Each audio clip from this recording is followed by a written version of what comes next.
Welcome to the Predictable Revenue Podcast, where frontline sales leaders teach you how to build and scale an outbound sales team.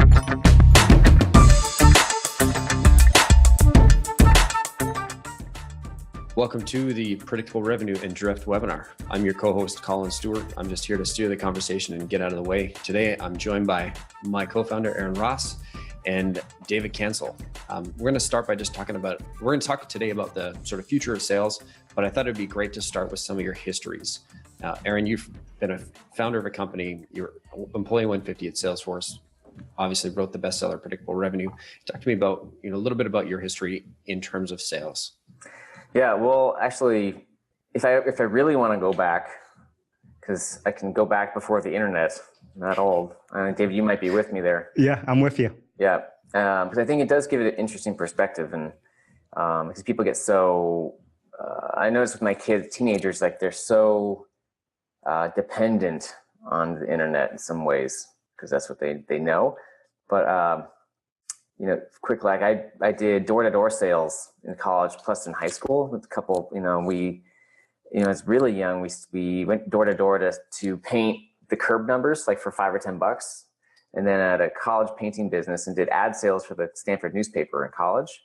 So when I think about sales, really, that was where I started trying to sell ads in the newspaper with the phone or going to visit people in person, or selling painting projects, going door to door with like leads. And then of course at Salesforce, and then a few years later, starting a tech company called Lease Exchange that went out of business, mostly because I didn't know how to do professional sales. I knew how every entrepreneur knows how to sell themselves or an idea or product, but that's different from, having a sales process and system. And that was still very early in the internet days, like 99, 2000. Right. And then that was still, I really didn't have much to do with the sales there. We hired a VP of sales. He hired the people. And as I wrote in the Predictable Revenue book, when it wasn't working, I didn't know what to do. So that was where to new sales, I need to know how to sell. So where better than to do sales at salesforce.com. And I think by then, that's where the first time I really used email for selling. The phone, yep. We didn't do in person in terms of prospecting. So before I had done in person, phone, and now with email. So I think if I fast forward towards today, there's some things that change a lot. There's some things that don't change, right? So the things that change a lot are the tools, the channels, the techniques. Now you have social, whether it's on Twitter, Instagram, Facebook, LinkedIn. But, people are people. So I think that's part of what I think the theme is for today too, is for the future of sales, like what is going to change, but also what's not going to change. And the thing that I think for really thousands of years, what doesn't change is how people interact with other people. Even though the tools, the techniques, and the tactics, and the apps change, and now they're changing really frequently. Mm-hmm. I think our other guest on the show here might have something to do with that. Yeah. David, I know you've spoken a lot about the subject. So before we jump into that, let's get a little bit of your history, because you founded, more companies than I can count. Most recently, last company was acquired by HubSpot, where you took them from sort of a mid-stage company, early stage company, all the way through to IPO. And now you've gone off and founded your own company. Do you want to tell us a little bit about your journey? Yeah, it's a long journey. It starts before the internet, like Aaron. So I've never been in sales. I've built software for salespeople and for marketers, but I started out as an engineer a long time ago, pre-internet, Visual Basic, client server, GUIs, Unix, a bunch of stuff like that. I would say that in college, I was bored by computer science and bored by everything. And I would escape and run to the library because we had an early version of Mosaic in the library. And I discovered the beginnings of the internet, the web. And then later we had Netscape. And so I basically would just go to school to sit in the library all day and to surf the web, which was very small at that point. And the thing that attracted me was basically this connection, what Aaron referred to earlier, this connection to other people, right? It was virtual, but we had this connection. And I always tell the story that, I got hooked when I had built an early website really long time ago. And I got an email one day from a guy in Russia, Moscow, I don't know how, because back in the day, the web was so small, you would leave your email address at the bottom of every page you built by hand. And he emailed me and said, your site is really cool, man. And that's all it said, right? And that kind of blew my mind, right? And, our kids are growing up and everyone else is growing up in this age where everyone's connected. That was mind blowing, right? And so that started this journey down this rabbit hole. I discovered that I had this talent where I was an engineer, but I liked talking to sales and marketing people, which was unusual. I didn't know this at the time. Now I can look back and understand that. And so all the salespeople and marketing people I would work for would come and say that I should be the manager, even though I was 21 years old and the youngest guy in the team, because I enjoyed talking to them and I had empathy for what they were trying to do in a way that other engineers didn't seem to have. That led to this journey that I've been on, and I'm on my 5th company now. They've all been in the marketing space to some degree and in the sales space as well. Now, one of the interesting things I find about, and maybe it's just the Boston region, but I know there's a bunch of companies there that are doing something called the PQL or product qualified lead. Can you talk to us a little bit about what that is and how you've implemented it, or if you're implementing it at Drift? Sure. So I'll go back a number of years and say my last company was acquired by HubSpot. You mentioned that before. And we were obsessed with the MQL, the marketing qualified lead. And we were this was in 2011. So we were really trying to figure out how does the inside sales model work? What is BDRs? And of course, we read Aaron's book, and that was kind of our internal Bible. That was the only book at the time that we could find, or the only resource. And so we read that. We were trying to understand that. We spoke to a lot of early Salesforce and other type companies. And then we had this MQL model working pretty well. And then we started to think about something that we had seen companies mostly on the West Coast doing, which was this, what would now be called the PQL model. And we were looking at data. What's MQL stands for what? Just in case people. Oh, sorry. Marketing qualified lead. And so and what did that mean to you guys? So the marketing qualified lead is basically you capture a lead using a form traditionally. Marketing does something with that lead, nurtures them, right, up until some point, or maybe even scores them up until the point that it becomes something called a marketing qualified lead versus just a raw lead, and then eventually passes it over to someone in sales. There's a whole handoff process. Sales then further qualifies it typically, and then it becomes an SQL, a sales qualified lead, right? And so what we were exploring was we had that down, or we had a good notion of that and understood it, but was their more economic model. And we were looking at companies like in the West Coast, Dropbox, Evernote, a little bit of DocuSign, a couple companies like that, and saying it looks like they're trying to develop something that we call the product qualified lead model, where someone would come in for a trial, someone would come in and use a free product, and eventually send off enough signals or be nurtured or be at a point that sales could look at that and say that's someone that we should actually talk to.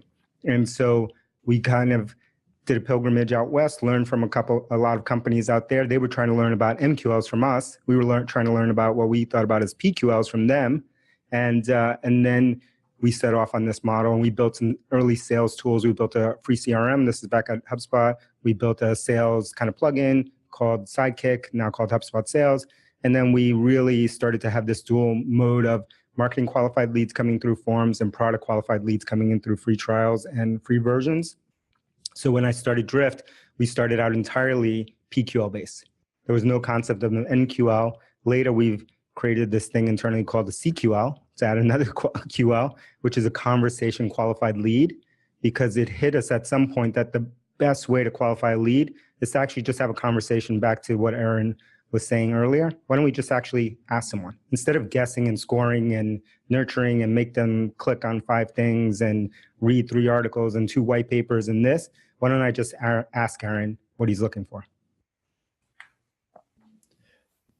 I love the conversation qualified lead.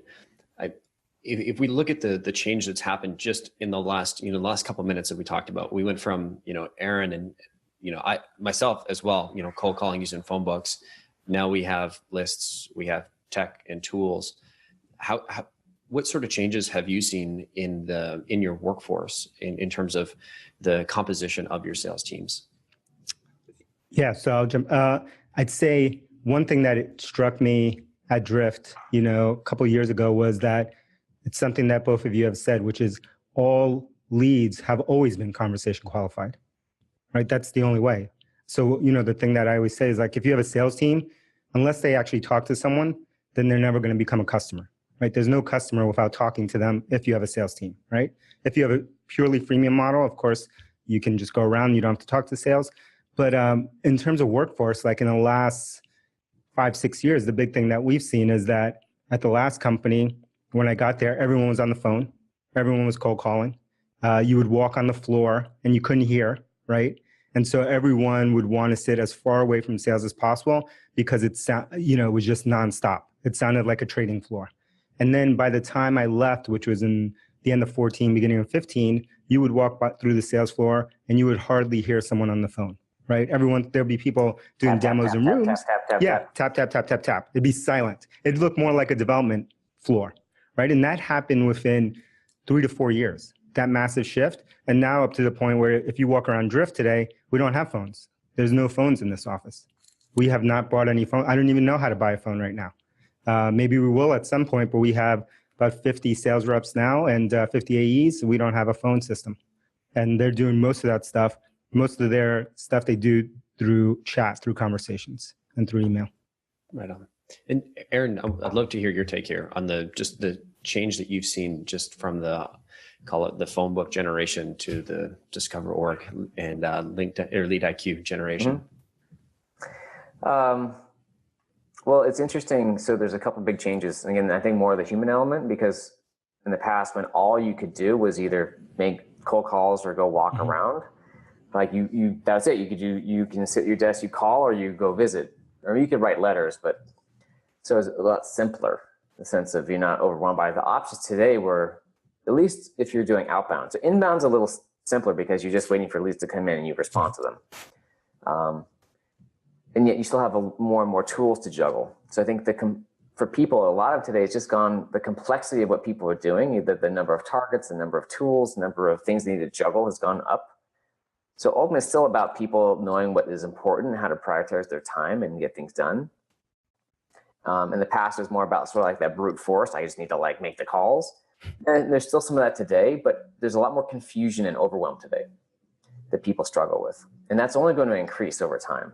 And so I think a lot of the changes in definitions from MQLs or PQLs or tools is also, some of it is because the tactics might work better, but a lot of it is how do we keep our salespeople focused and not overwhelmed? Because most people need help to stay focused.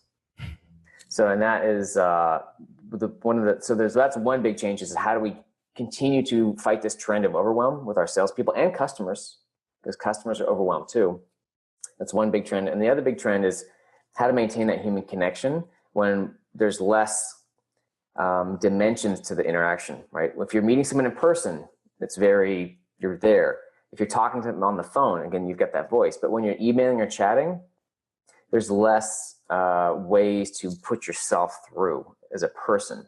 So it's harder to connect as a person. So you'll see, I think, again, similar trends around people like pictures and stories or other ways to convey the salesperson or company conveying their personality to the other person, because it does matter. Ultimately, people connect with other people or a brand. And so it's just creating, how do you do that when all you have is a little chat line or an email? Is another challenge. That's going to keep going as well in terms of getting harder to do. So just building on that, David, I'm wondering, because this is sort of right up your alley. I mean, imagine you're the masters at this. How does your sales team manage to create that personal connection when you're, I don't want to say limited to chat, but when that is one of the mediums that you're starting conversations through? Yeah, I'll say that we have our sales team focus more on just helping the new selling, like having a helpful conversation and having a consistent kind of experience, right? Customer experience than we do on some of the kind of old stuff. I think some of the older kind of brute force kind of things, I think what happens is that we have new technologies that come in all the time, whether it's on marketing and sales side, they get adopted, they hit peak insanity, and we're in peak insanity on a bunch of those right now. Mm-hmm. If you're sending, 10,000 emails with Giphies in it, you're probably at peak insanity of those, right? Because those used to stand out to me, Now when I get 75 per day of the same thing with the lowercase, the whole thing, like I've seen it, I'm kind of blind to it right now. So now we need the next thing. And so what we do is we have a consistent experience. So if we were to reach out to someone and that email came from me, why wouldn't, when they land on the website, and this is what we do, why wouldn't there be a picture of me with a personal message from me, right? So that I close the loop. So I don't spend all my energy on some ABM thing or some, outreach from a salesperson only to land on an anonymous web page. And the only hope for me to speak to this person is if someone gets a notification that I landed on the web page and then they try to send me a bunch of phone calls or emails, or, I happen to fill out another form on that website, right? Like that whole experience is insane. And we always use the analogy of like, you got to treat your website like a store.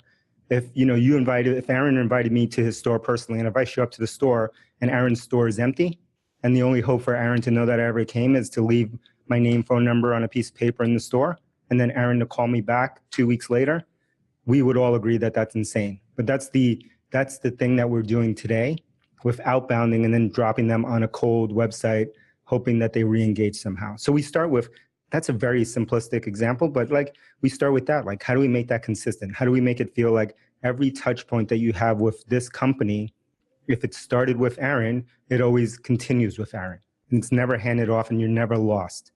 By the way, Dave, I got something else that's insane. Yeah. Is having 100 people in sales and no phone system.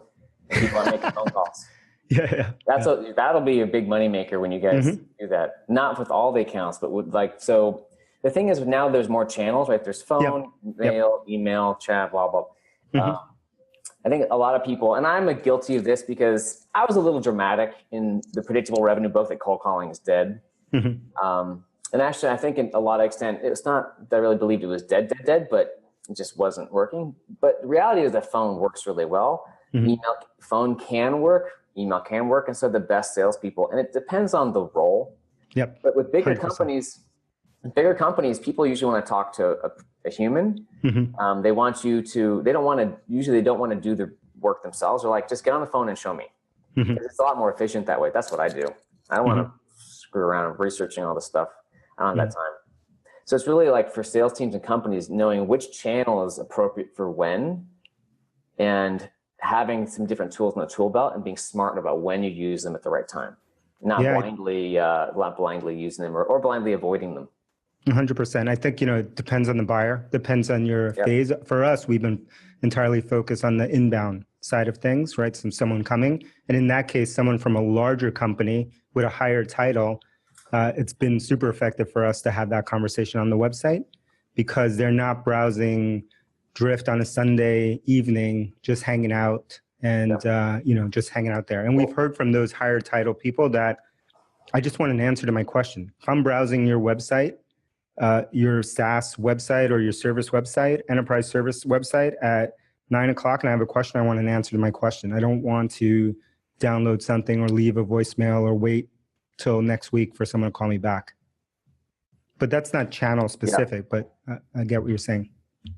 Yeah, and here's what'll usually happen is most of those, and I actually don't know like the size of your company. I don't know if you disclose that in terms of revenue or. No. Okay. So these stages where you hit those early adopters coming to you and they are more proactive. Yes. And then at some point inbound, whether you're 50 million, 200 million inbound plateaus, you're like, okay, we got to do outbound as well to have both going. And then going out to the mainstream buyers where they're not as intuitive about it. Yep. Then you do need to have more justification, evidence, phone work or meetings even to do the bigger deals as you start to, when you need to get to that next level. And I mean, every inbound driven company goes through that at some point. But it's like a natural progression of businesses. And they, as they get bigger and bigger and need to hit bigger and bigger goals. I was just rereading that chapter in your other book, From Impossible to Inevitable, right? Yep. In fact, the funny thing is we actually, I don't think it's live yet. We're putting up a landing page because I've gotten calls in. So there's this like assessment that I've done and I'm just going to do more of it. It's called basically, have you been too successful at inbound?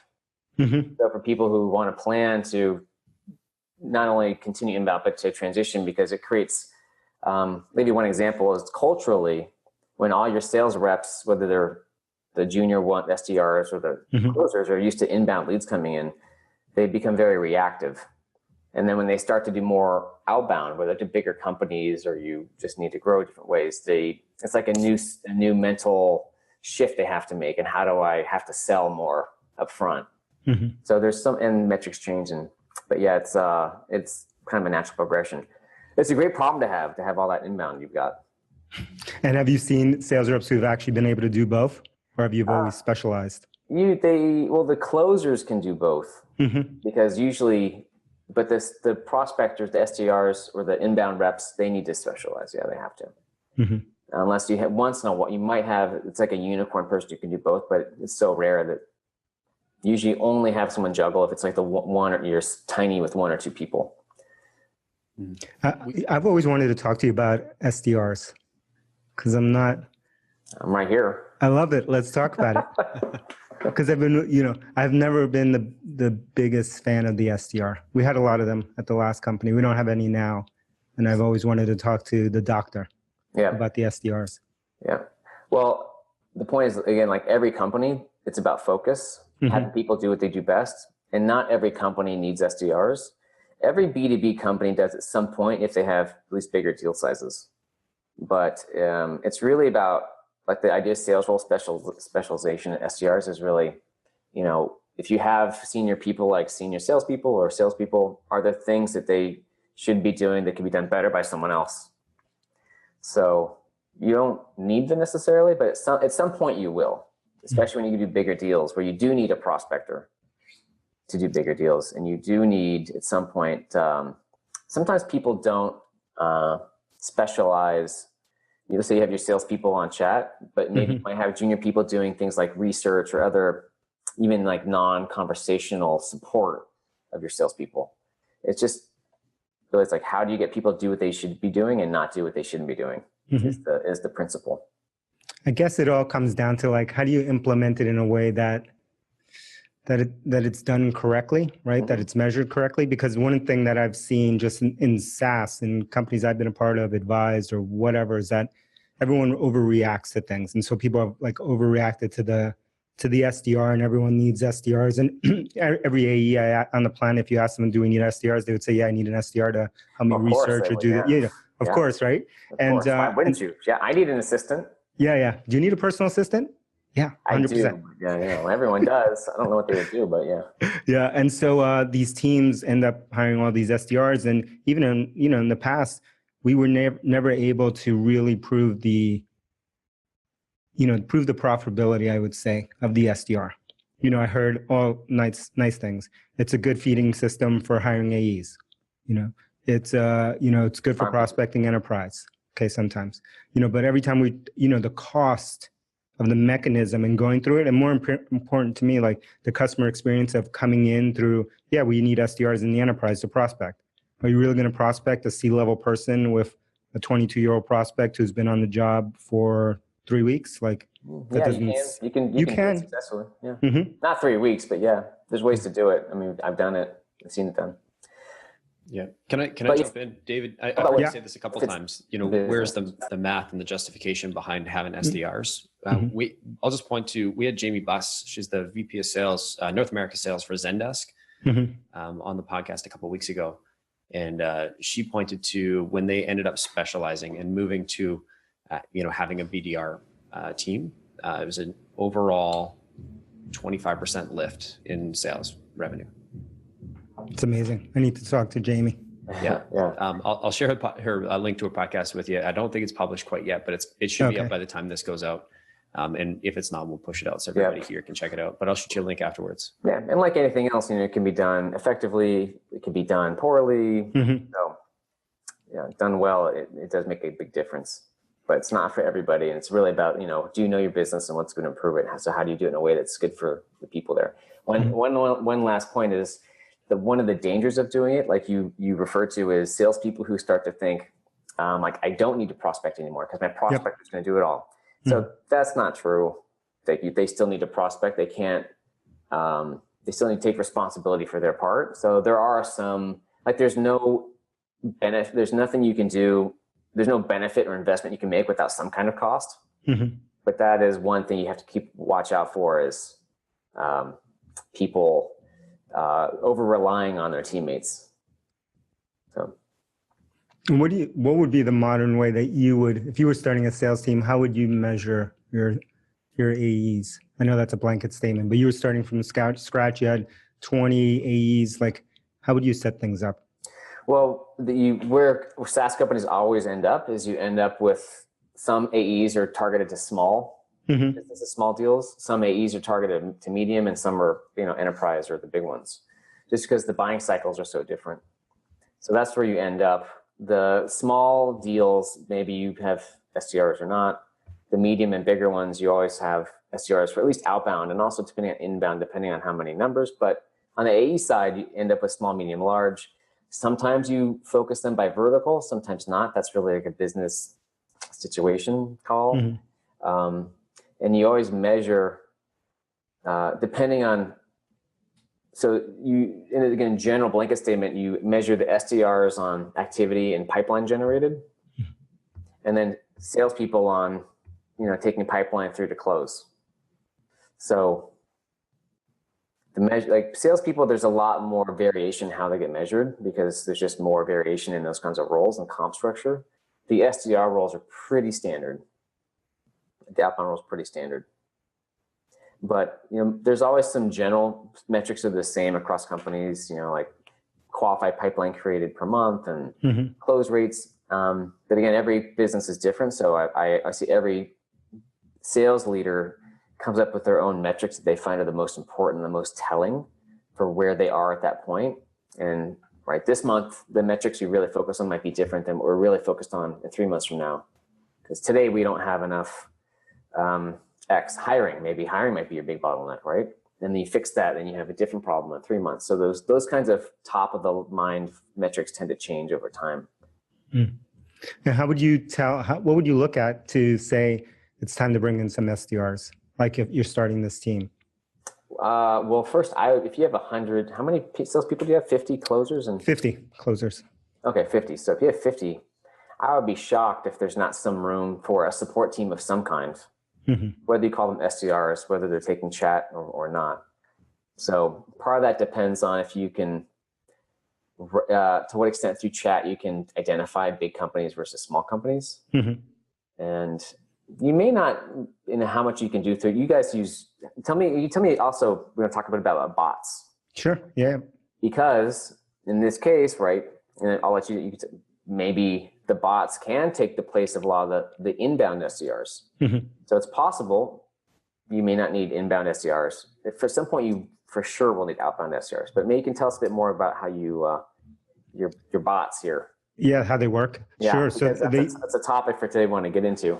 All right. So they do, in our case, and that's probably how we've gone this far without any inbound SDRs, is that the bots take the inbound SDR role for us. And basically what we did was when we started out, we said, hey, chat messaging has been around forever, but it's never really been successful for sales because of the qualification issues, routing issues, all this stuff. Everyone's tried it, but most of them had sour taste in their mouth because at some point, some reps get support leads or customers or something, and then it's just too noisy. So we said, how could we make this work for sales? And so we said, let's experiment with this bot. And so we created this bot. I would say, when we created it, I hated the idea of bots because I was playing with all the bots out there that were coming out. And the thing that I didn't like about them was that they were always trying to convince you that they were a human, whether they were named Amy or Clara or this or whatever the name was. And within, it wouldn't take long for you to figure out that it wasn't a human. And so what we did was we said, okay, why don't we try a bot? But we have this kind of philosophy that it will always identify itself as a bot. So you know what it is. So your expectations maybe all of a sudden become more like dealing with an IVR system and a voice system, right? It's basically just something that's trying to get you to a human as quickly as possible. And so we set that off. And then what happened was I was surprised that overnight, we only had 1 or 2 reps at that point, how the bots were doing the qualification for these reps. We also connected the bots into the calendaring systems that we use, whether it was Google or Outlook or whatever. And so the way it would work is, and the way it works is that someone comes to the website, we have the bot, when we do a bunch of stuff, but let's say the simplest thing is that the bot can ask literally the same questions that you would ask for sales qualification. If you have 5 questions or 12 questions or whatever your questions are, and you have some decision thing that you've taught an inbound SDR how to ask, we'll just take those questions, we'll put it in the bot, and the bot will ask those. And after some point decides that someone is qualified, maybe at the end of that, then it will try to route to the salesperson that should get that, the AE. And if that AE is awake, they'll ping them on their phone or their computer and say like, hey, we have a qualified prospect that is online right now. Do you want to talk to them? They can just click on it just like you would with iMessage or something like that and just have a conversation with them. Or if the rep is asleep, we can say, Aaron's asleep, but here's his calendar. Why don't you choose the time that's most convenient for Aaron to call you back? So it kind of turns the table. And so then Aaron, as a rep, wakes up, and the next day he has some number of qualified demo ops on his calendars that have been scheduled. And so that's how we kind of discovered and kind of tested this bot. And the first magical thing was our first rep coming in and saying like, holy bleep, like my whole week is scheduled with qualified demo ops that I never did anything for, that the bot qualified for me. Yeah, and I could see that'd be compelling when you have a company that has a bunch of traffic coming in and yes, have bots who can always be there and they can be consistent. And I mean, there's a lot of problems with humans. Yeah, it's hard. I mean, and humans have to sleep. They're not 24/7, 365. Yeah, they cost money. They cost money. They make mistakes. Yeah, they make mistakes. Yep. And we could do other things. So there's the simple qualification stuff, but we could do other stuff of like, maybe there's not even an engagement unless we know they're coming from one of our strategic targets, right? They're one of 100 companies that we're targeting or whatever it is. Or, and so we can do all of that kind of stuff to qualify. And we could also say, if someone outbounds via an email, we can instrument that so that that conversation continues on the website and the bot knows that this came from Aaron and this is this company, and then the whole thing flows.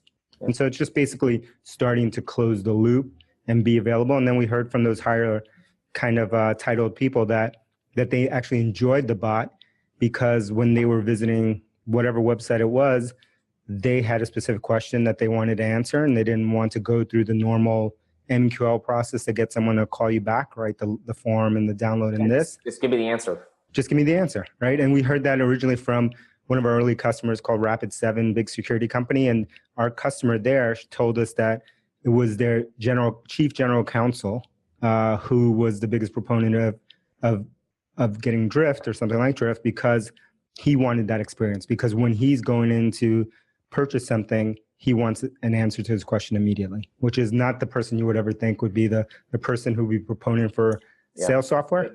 That's an early adopter purchase. Oh, totally, 100%. Yeah. Which is great, but most of the market is the mainstream buyers, skeptics. Can I ask you a question here, Aaron? Because when I heard David sort of describing what the bot does, I'm sitting here thinking as somebody who spent most of my life in sales, oh my God, the bots are taking my job. Right? Like, they're going to Collin.ai. I'm going to be out of work very, very soon. But as you sort of finished sort of going through it, it doesn't sound like you're actually using bots to replace humans. Mm-hmm. You just have such a large amount of traffic that humans wouldn't be able to naturally keep up. And you really don't want to hire humans to answer questions that they're copying and pasting out of a wiki. So it seems like in this case, you're actually using bots to help humans do higher order tasks. Is that fair, or am I totally wrong? And you normally would have 300 BDRs answering questions on your website. No, for us, we were able to take. That's why we have 50 AEs. We were able to take those people that may have been inbound SDRs and make them AEs, move them up further in the chain. It wasn't like we hired less people. It was like we put them in roles that were further along down the funnel, down the process. Than answering questions there. And even if we were to have them answer questions, again, they couldn't be 24/7, 365 and be there all the time. Yeah. So, could bots replace BDRs or STRs? I think like everything else, they'll replace some of them, but not all of them. In this case, you might not need inbound SDRs, or maybe it's a very small number at some point for special situations. Mm-hmm. I can't say. For some businesses, it wouldn't be as simple. So again, it's one of these things where a lot of the low level manual work that is done can hopefully be replaced by bots or computers, but that'll shift the level of work to people who need to be a little more high skilled, either on the SDR side or BDR side. Outbound, it's a little different. There are some things that bots or AI or the machines can replace. Like there's some guild list building that, so yes, there are some of those functions can be replaced, and some already have been replaced in terms of like sending emails or calls and cadences.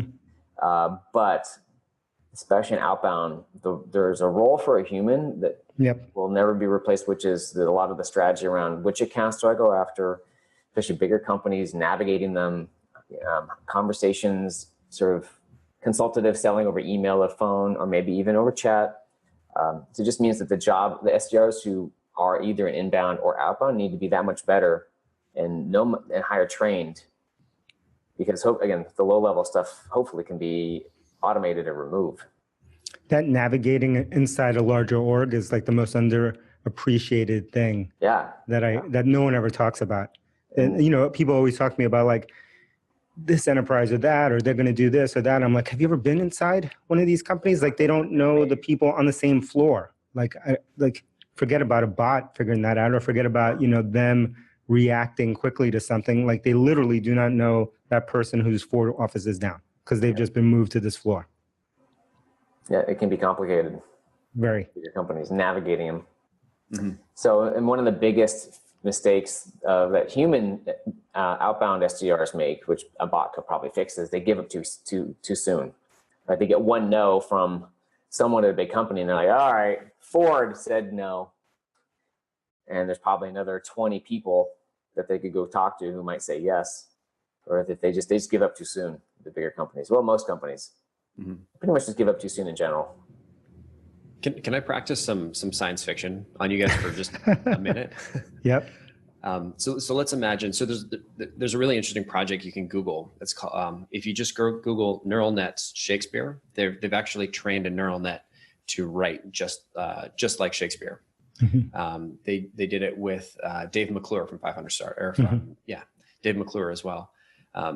So if we fast forward this out, let's say 10 years. Right, the neural nets are going to get better and better and better. So now we could have David cancel.ai. So now we have David writing all of my prospecting emails on behalf of Drift.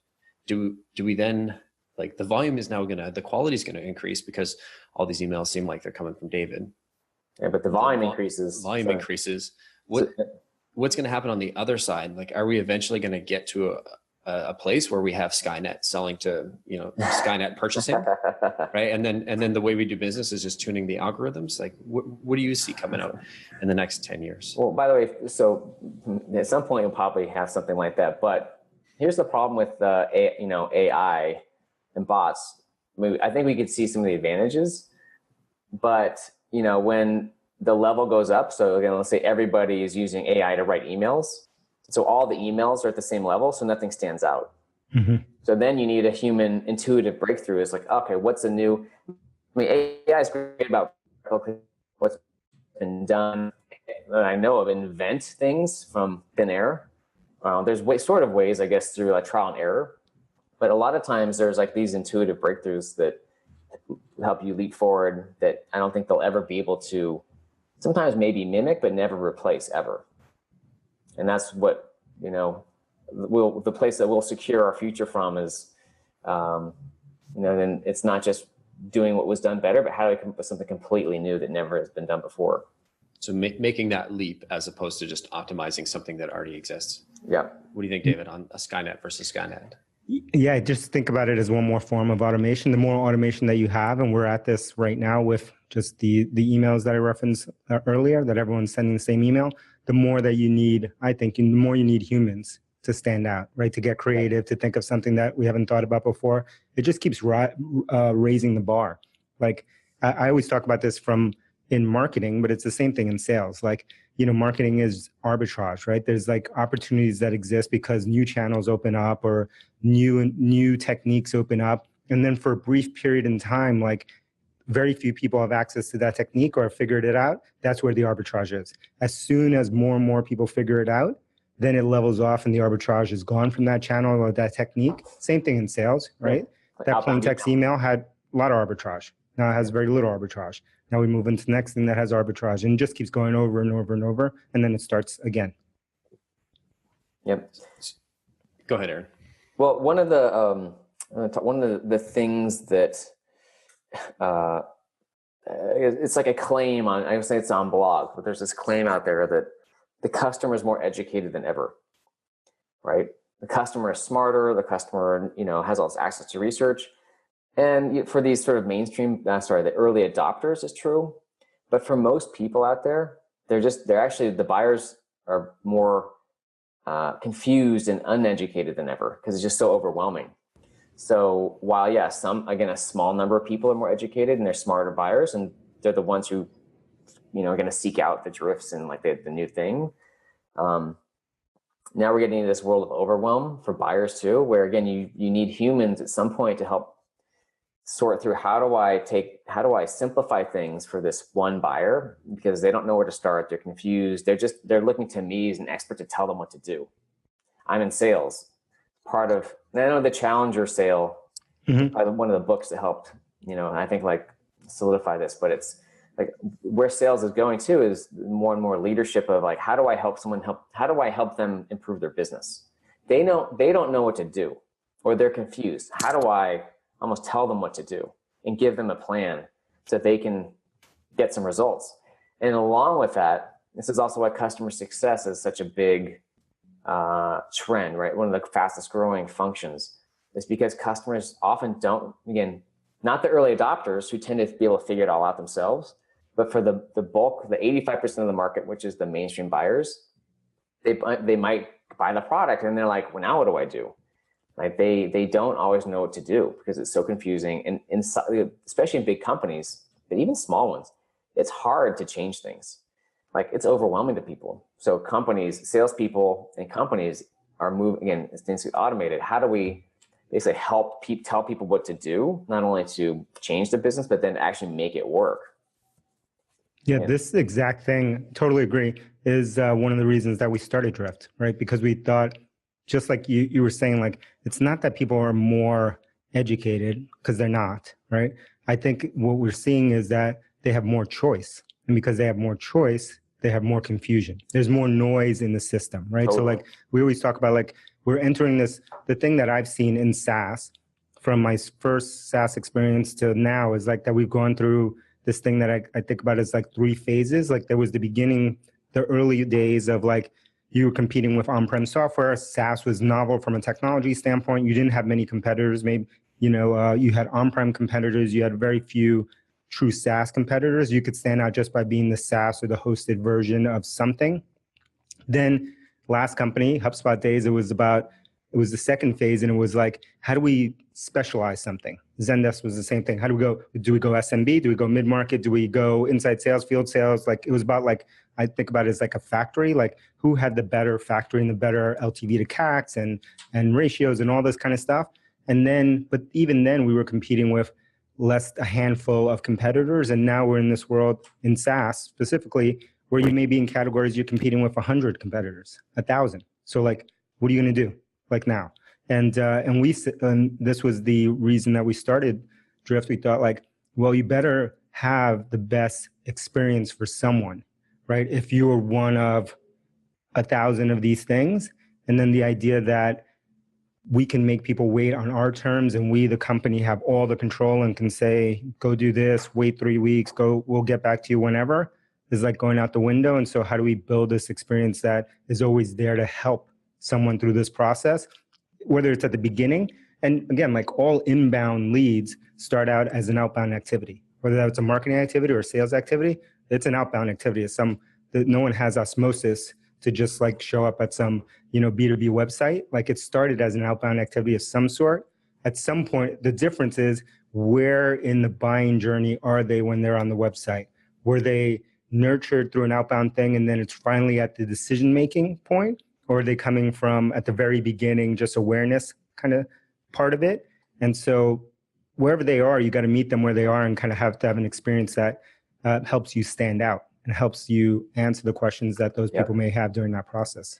Yep, that's right on. By the way, for all the reasons that you talked about in terms of competition and noise, I've always identified predictable revenue really as a brand company first. And so we, as like going to be the top sales brand in the world, people go to for trusted advice. And because ultimately like that brand and authority and relationship, at least for us, is one thing or something that stands out from the noise, right? People to people. So we support that and we maintain it by helping companies build outbound programs. But that enables us to stay on top of the market, what's happening, what's not, to make sure that the brand is still ultimately what differentiates us from the tens of thousands of companies out there in sales and outbound sales. So everyone, it's like you got to find your way, whether it's through experience, brand, technology, something that helps you differentiate and think ahead, which is what about when there's 10 times more competitors today? Because there will be. It's just that's the world. Everyone gets copied within months or years. So in a few years, whatever you're doing is different. It's not going to be different.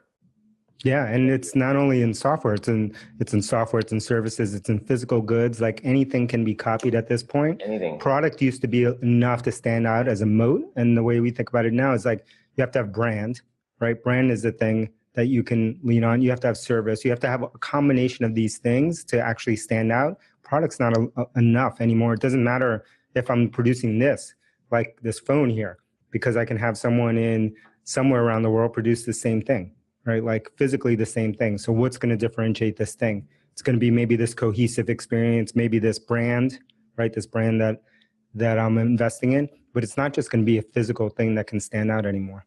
No, and even with Apple, it's not about the brand. The brand is only valuable because of their design and manufacturing skills, right? So for people, anyway, the point is if you're on the webinar here, I think we'll probably switch to questions Q&A soon. It's, if you don't really know what you do or what you do and how it's going to stand out from the crowd, you got to pick one thing.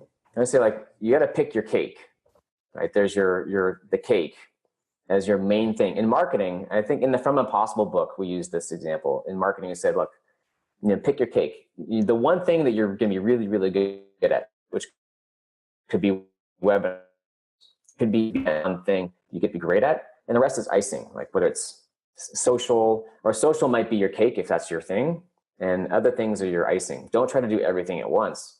If you're trying to differentiate yourself, like what's your one thing? Is it going to be product, brand, writing, to stand out from the crowd? Because again, even if you stand out today, ain't going to change. That's going to change in 1 to X years as people copy you and the world gets busier. And you're not just competing against competitors, you're competing against all the other options, noise, and choices people have today. So there's a lot more no decision if people get stuck. That's right. I mean, the competition is, I've always said the competition is indifference, right? Like that's your competition. Status quo. Yep. Yeah, because change is easy to talk about, but hard to do. Really hard to do. The other quote, comfort is the enemy of growth. Yes. So the key to being successful is always be uncomfortable, I guess. The key to happiness is being unhappy. Exactly. It's discomfort. How very stoic of you, Aaron. Yeah. I mean, before we pivot into questions, it feels like if we're answering the question, it sounds like we've talked a lot about what's changed over the last few years and where we see it going. Aaron, I think I heard from you the two things that aren't going to change is there's always going to be this overwhelm, whether it's task, tool, technology on the side of the SDR, but it's also going to be this overwhelm, and that seems to be growing on the side of the buyer, where there's all this content out there. Then the other piece is the emotional connection. So we've covered those two pieces. What else? Last comments on here from Aaron and David. What isn't going to change if we look forward 10 years? Yeah, I think Aaron said it earlier. It's people buying from people. So I think, the thing that we rely on, we talk about all the time is like people buy from people. Like until this magical day that Collin mentioned that the Skynet buys from the Skynet, like we're still buying from people. And guess what? Every B2B buyer is a B2C buyer, right? Like you've never met a B2B buyer who's not also a consumer, right? And so the more consumer experiences that they're having that are changing in the way that they buy, right? Like that's the big thing that we see. Like there's big ways in that the way that we buy as humans is changing, and what our expectation levels are quickly rising. The more that businesses, B2B buying is going to have to change to kind of match some of those. It won't ever be the same. I don't think you're going to be buying, predictable revenue services from Amazon, right, in a shopping cart, because it's a lot more complicated than that. But but it's going to be closer to a frictionless process than it is a friction-filled process that it is today. Yeah.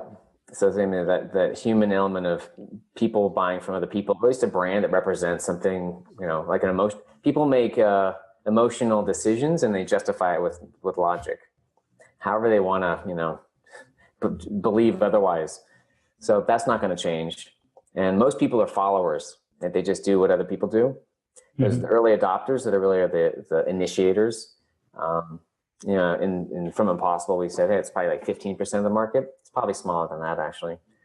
So, it's like it's easy to, when you're running a business, to get so caught up in the details of the metrics, especially now with all the ways you can measure salespeople, and even internally lose sight of your people. So I think it starts with, if you're a leader here, if you treat your people well and you try to see them as people, it'll be easier for them to see their customers as people and talk to them and chat with them as people, and not as just prospects and be cold. So I think to summarize, if you treat your own people well, that'll help them treat the customers well. Yeah, I think for me, the biggest mistake that I talk about a lot, which is that I see salespeople and marketers make all the time, is that they don't spend time to understand how people make decisions. And it's what you said, which is people make decisions emotionally, right? And then they justify with logic. So if it's emotionally, how do they do it? What are the cognitive biases that are coming in when someone makes a decision, right? And so I talk a lot about understanding like these triggers that people have to make buying decisions, and we all not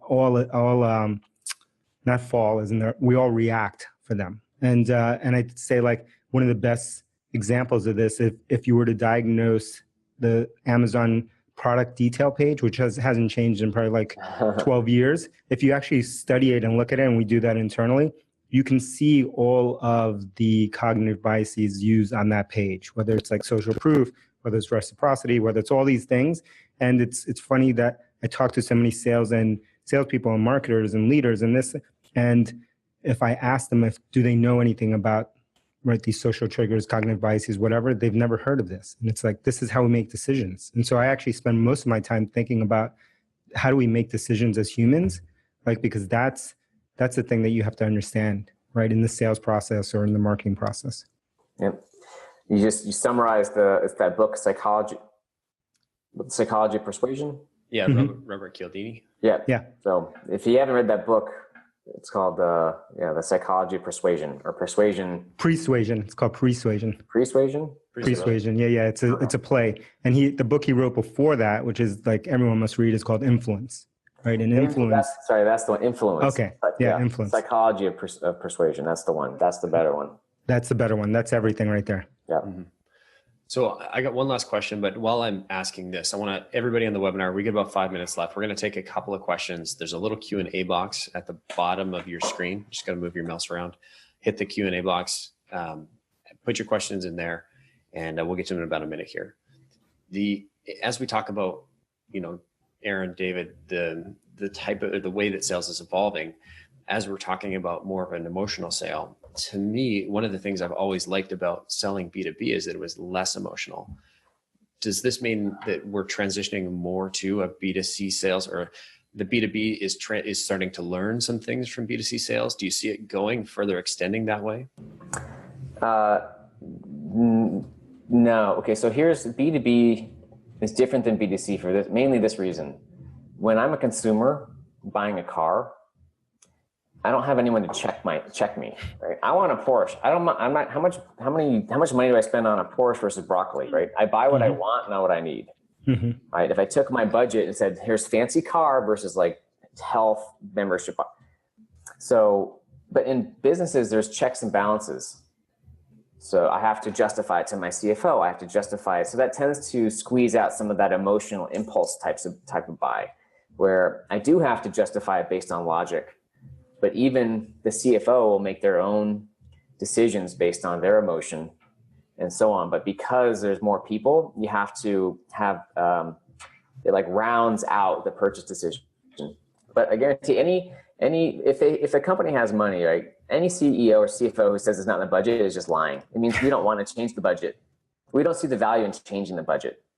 Yeah, I think all sales, B2B sales, have always been emotional. So I think a couple of things are different now. One of them is, in my days, back in the day, it used to be very, very few people within the company who could make a purchasing decision, right? Whether that was the CFO, the CIO, the purchasing, procurement department, et cetera. And that's still true in a lot of cases. But what's changed is that there's a lot of stuff, particularly SaaS and services, that fly under some threshold that can be bought now. And that wasn't true before, right? You couldn't just buy stuff because the CIO had to install it. We had to provision machines. We had to do all this stuff. So now when you go into a company, and I talk to a sales leader or a marketing leader, they don't even know how much stuff has been bought, right? It's just been bought all over the place. And that's where the consumerization stuff, to me, is happening. That's below a certain threshold. That's not happening at the, $10 million ACV level, right? That's happening for this, under some budget level radar. And there, it matters a lot, what that experience is like, because those people are making decisions. Those are not trained buyers. Those are not people who are evaluating all day. Those are people that are making, a random choice to buy something today, whether it's some $99 subscription, $50 subscription. And there's no one that they have to be really accountable for that decision. That's great. So jumping into the questions here, and thanks for that, David. We're going to take two, because I think the first one, we want to be respectful of everybody's time. The first one is sort of a play on, we focused a lot about talking about SaaS and technology companies here, but what about more traditional sales, selling products?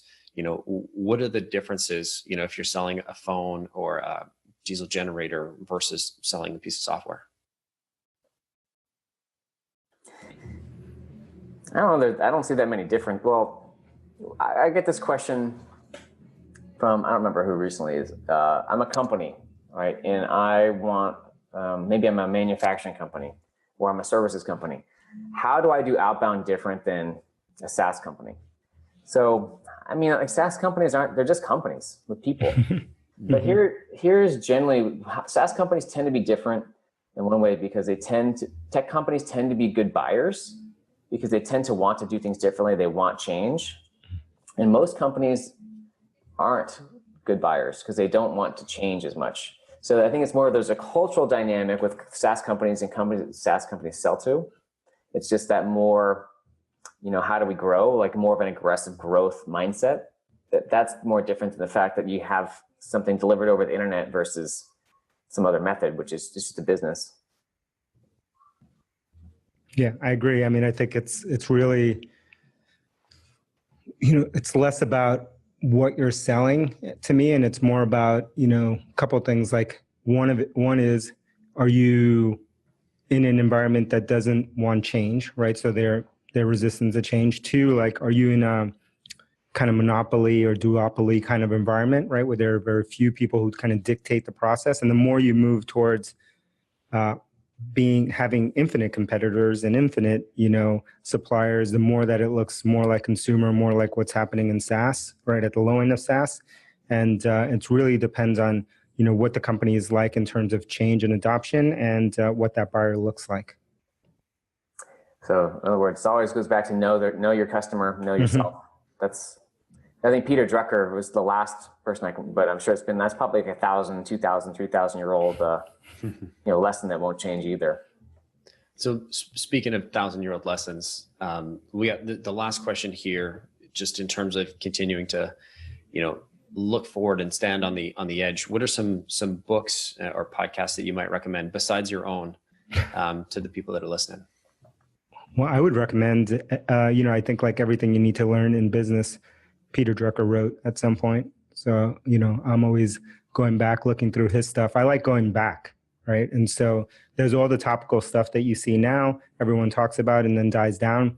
I would promote both of, well, Aaron has a few books, but, you know, his first Predictable Revenue and then, you know, From Impossible to Inevitable. Those are highly highlighted books within the last two companies that I've been a part of.